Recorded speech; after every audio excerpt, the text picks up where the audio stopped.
achieve its economic objectives. So it's very important. And it is designed that way. But, you know, how you run your national budget is, you know, what is going to tell if you're on the right track, for example, Uganda, if you're on the right track, let's say, to achieve your vision, let's say 2040, or even achieve the goals of national development plans. So, you know, it gives you a picture. And as you've put it, when you talk about the private sector and other players, whether they are going to benefit from this, you know, I'm afraid I'm not going to lie to you. You know, when you look at even the previous national budgets and look at the one of this, you know, financial year, it is the same script. That's right. It is the same script. When you look at the locations, it is the same script. So, and yet, as I've told you, the budget in details should be able, you know, to make you achieve economic objectives. You're talking about, you know, employment opportunities creation. How many are we going to create? Have you made that forecast? Last time, the forecasts were showing that we're supposed to, you know, create about 30,000 jobs. Are there statistics showing that actually that was met? This time, they're not even talking about the number of jobs that are going to be, you know, created. You know, are you talking about, you know, income distribution? Income equality, that's what we're talking about. You're trying to close the gap between the rich and the poor. You know, so, yeah, but to jump specifically to your question about the private sector, when you look at the national budget itself, when you look at the debt payment, it is taking over 47.8% of the total budget. Yes. And of that, debt repayment and rebalancing. Debt repayment. Yeah. And out of that, you have a staggering amount of about 6.9 trillion shillings in domestic areas. So tell me, that is a pure debt certificate for the private sector.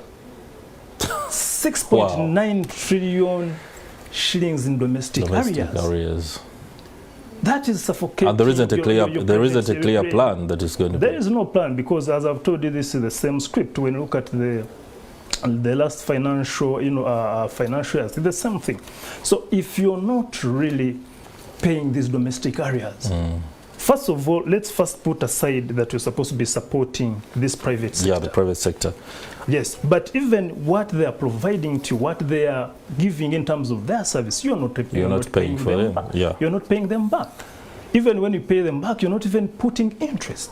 You know, you keep on holding the money. So it is really absurd. And when I see, you know, key decision makers in this country saying that, you know, we are trying to fight poverty, we are trying to do this, it's just mere talking. It's a bit of a joke. Start by supporting the private sector, by paying it back its money.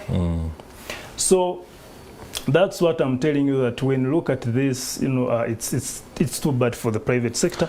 And the other point I want to make is when you look at, for example, the financing of this budget.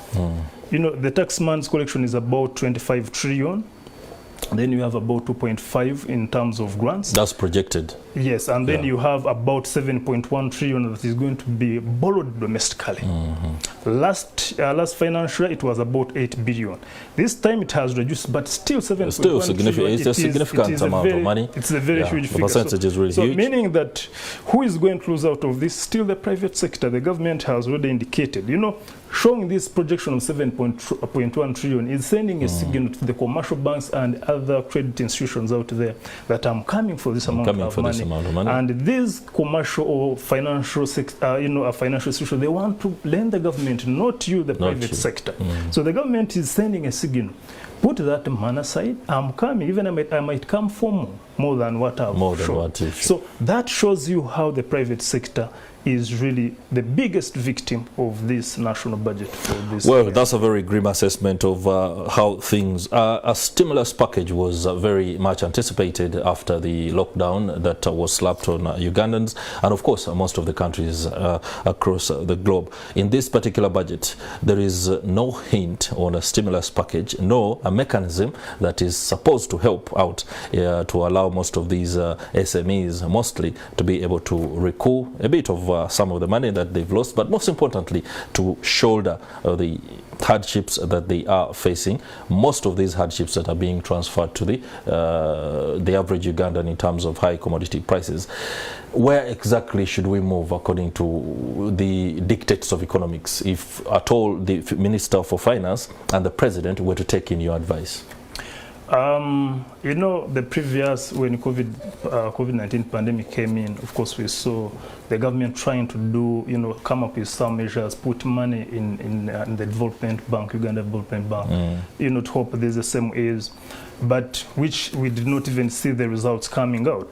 But at least you could see that on the national budget, some amount was put aside, you know.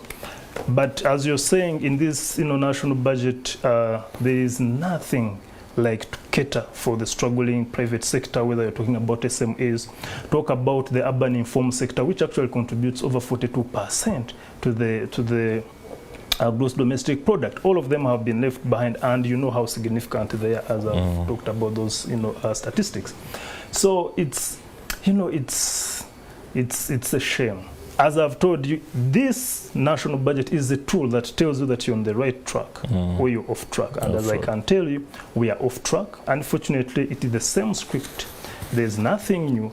You still have high levels of fiscal indiscipline, because when you look at the sector allocations, as I've said, your debt repayment is taking over 47% of the budget. Then you have security and governance, which is taking about 14%. Do not be fooled, or anyone out there should not be deceived that, you know, health or education has been allocated more resources. Not at all. Not at all. This time, as they did last time, was to just combine health and education, and now they've even put gender, and then you have a parish development model. They have compiled it as one item. That's what they are calling human capital development, but still the allocations there have not been increased. When you talk about agro-industrialization, you know, this time you're not looking at the agricultural sector. They are calling it agro-industrialization. They have only allocated 1.2 trillion shillings. That accounts for about 2.6% of the allocation. Yeah, nearly 3. Well, some key decision makers have come out to say that agriculture is not that important, and you can see it from the national budget. And agriculture is actually very, very important. It's a shame. You're talking about a sector that employs over 68% of Ugandans. You know, a sector that contributes over 23% of national GDP. But when it comes to allocating resources there, we are not increasing resource allocations. Instead, we are thinking of, you know, to keep on importing even the agricultural inputs, talk about palm oil from Indonesia. So that is the kind of situation, and that is the picture we are in. Yes, according to the Executive Director at the Federation of Small and Medium Enterprises, John Walgembe, quoted by one of the newspapers, the Daily Monitor, I should be very specific, says that focus should be on reducing inflation. We've already hit 6.3%. And the other day, the Deputy Governor of the Bank of Uganda said inflation is to peak in the second quarter of the next financial year. Now, SMEs are already grappling with high levels of inflation. Of course, across the globe, inflation is high. The United States alone, it's staggering into figures that haven't been seen in the last 70 years. The budget speech today, of course, doesn't offer any warm words to be able to have the likes of Walgembe and his ilk within the small and medium enterprise sector to have some bit of confidence. Is there a realistic approach to curbing inflation, especially within the framework of how things are going on across the region and indeed the globe? I would like to put it clear that while the global economy is suffering and we are about to get into recession, as we put it, all countries are facing challenges. You know, high inflation in USA it is about 8%, the highest in 40 years. Here we are at 6.3% headline inflation. Just, you know, in January it was about 2.3. But, you know, inflation is something that is broad and has different types. The kind of inflation US is facing is not what we are facing. Because, first of all, we have the same factors, but then there's a difference between what we are facing and what they are facing. How does that play out? First of all, I'll tell you that when you look at USA during the pandemic, during the first phase of the pandemic, you know, they gave out a lot of stimulus checks, and this was direct cash. Direct so cash. in other words, they pumped a lot of money into the economy. So the people out there have money. At first, actually, they were depositing this money direct into the banks, meaning that most of them, they were okay. So they had first deposit these, you know, checks. But as we saw, for example, Russia invading Ukraine and prices, especially in gasoline, increasing, now they started to withdraw the money. So now there's a lot of money in circulation. That's right. Which has pushed that inflation, and that's why they are reacting by actually increasing interest rates, which is not the case here. In our economy, there is no money. You have just a small group of people who don't even make 1% of Uganda's population that actually have a lot of money. How are they getting the money? Of course, through corruption. You're talking about a country where you're losing about $2.8 billion dollars per year just in corruption. So, but the type of inflation we have here is mainly imported inflation, and then structural inflation, and the depreciation of the Ugandan shilling. Against the dollar. Because if the Ugandan shilling loses value, if it depreciates, that means that imports are going to become expensive, and this will go to the main, you know, to the last or the final consumer in terms of, you know, price increases. So we need to differentiate, and once we know the kind of or the type of inflation we have, then that's when we can come up with the measures that can solve this challenge. In the short term, these are the measures the government can do, and I will say this in capital letters. Please do. Subsidization, import subsidization is important in the short run. I'm not saying that we are going to maintain it for long, no, just in the short term. In the short term. You know, you have over 1.8 million households who have been pushed into extreme poverty and vulnerability. They are on drip.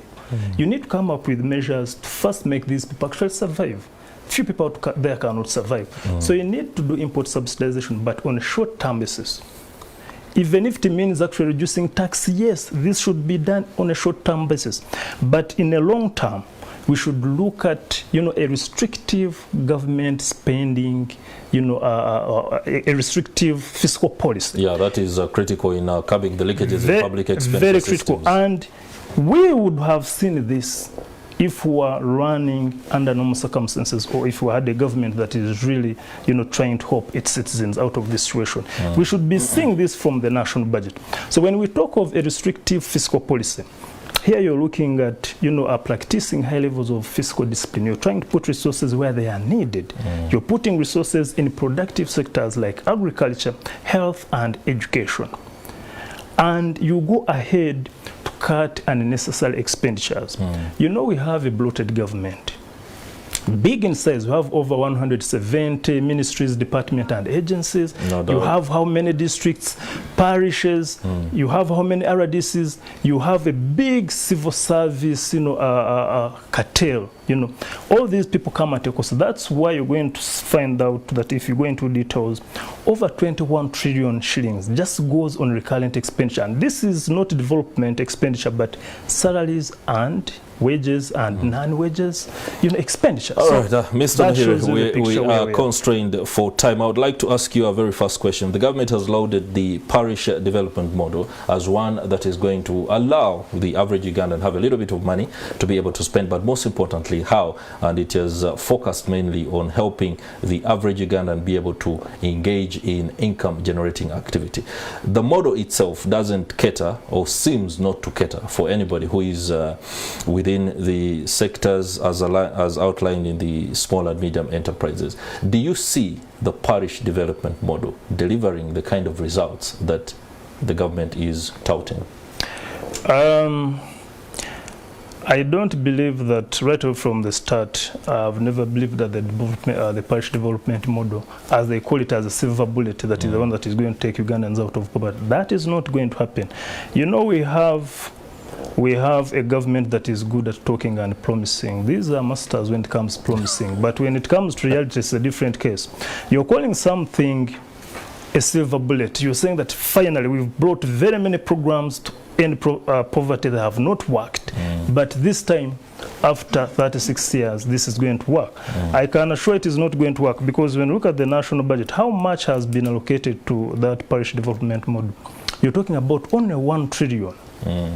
How many parishes do we have in this country? So divide that money.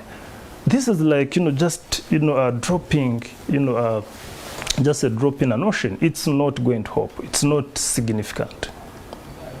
All right, that's very interesting. Of course, the national budget reading is expected later today. That is at Kololo. And of course, the president will be making his third speech in a fortnight. Many, like I said in the beginning, highly anticipated in some circles, but predictably awaited by most who say that it won't change very much. In delivery of speeches like the budget, and most importantly after that the president does speak, what kind of tone must the president use? Should he completely stay away from 1986? As a politician and of course the president, he has to speak, he has to try to give hope to people, but the challenge is that as I've told you, when looking to the actions, for example, basing on the national budget, there's nothing much. There are no solutions. All right. Okay, that's a very grim assessment, and of course, but as media, we shall be, of course, amplifying those messages and bringing you the live broadcast of the reading of the national budget. That does it for Take Note. Many thanks, Francis Muhire, for the insight and perspective. It will do it for Take Note and Morning at NTV today. I'm Chris Higenyi, and on behalf of my colleague, have yourselves a lovely day.